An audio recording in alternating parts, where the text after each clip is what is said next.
Nag-check engine ang sasakyan ko dahil sa baha.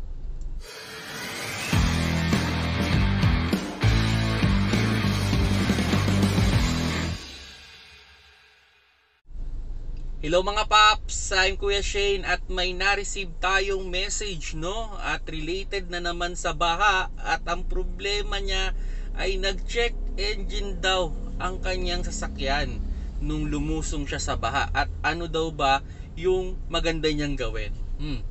Nako, kung yung sasakyan ninyo ay under warranty pa, mas okay na dalhin niyo yan sa kasa at ipa-scan ninyo. Well, depende yan sa magiging assessment nila. Pwede namang i-reset lang muna yan. Okay, at i-observe kung mag-o-okay. Okay, so halimbawa ganun yung scenario, no? Pero kung tipid mode o hindi na kayo sa kasa nagpapagawa ng sasakyan, okay, kung wala namang kayong nararamdamang kakaiba, okay, so ibig sabihin okay ang vibration, normal. Okay ang sounds, normal naman.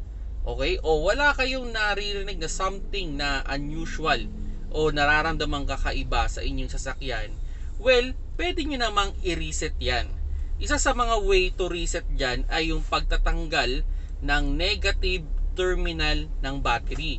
Mga around 5 minutes. Okay?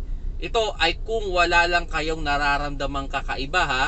Kasi kung may kakaiba, ipa-scan ninyo para ma-determine ang problema ng inyong sasakyan. Okay. So now, pag naikabit nyo na, after 5 minutes, ibalik nyo na yung battery terminal, yung negative terminal, at i-start nyo ulit yung kotse. Ito, kailangan nyo talagang i-observe na yan. Okay. Kumbaga, kung sakali mang babalik yung check engine, I highly recommend ipa-scan nyo na para ma-determine kung ano yung problema.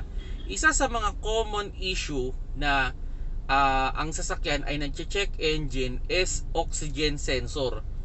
So yung oxygen sensor, especially pag tumatakbo yung sasakyan, mainit yung makina o yung tambutso, dinaan mo sa baha, biglang lalamig, may possibility na masira ang oxygen sensor. Sa kotse, normally dalawa ang oxygen sensor.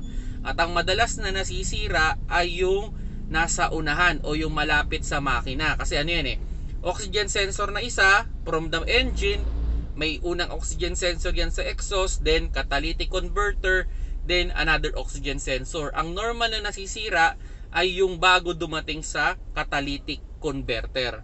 So yun yung dapat yung paghandaan. Ay advice kung auto sensor man ang problema, original ang i-priority ninyo na bilhin. Okay, kung nagustuhan nyo yung video, paki-like, at kung makaka-help sa inyo to, you can share this video, especially sa mga new car owner na nabaha. Good luck mga paps, no? Sana hindi naman malaki ang gastusin ninyo.